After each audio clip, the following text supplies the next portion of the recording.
বাবা এরকম মাছ ডিম এইসব রেখেছো কেন? ইউজ বাই 7-10, ঠিক আছে। লাইসেন্স কই গো?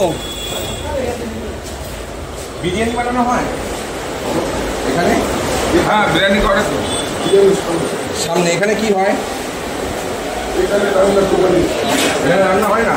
তাহলে কি হয়? খাবার দেওয়া রান্নাটা হয় কোথায়? কোথায় কোথায় দেখি। জনতার পাশ দিয়ে যে খাল আছে রাখা আছে এখানে? কিচ্ছু নেই।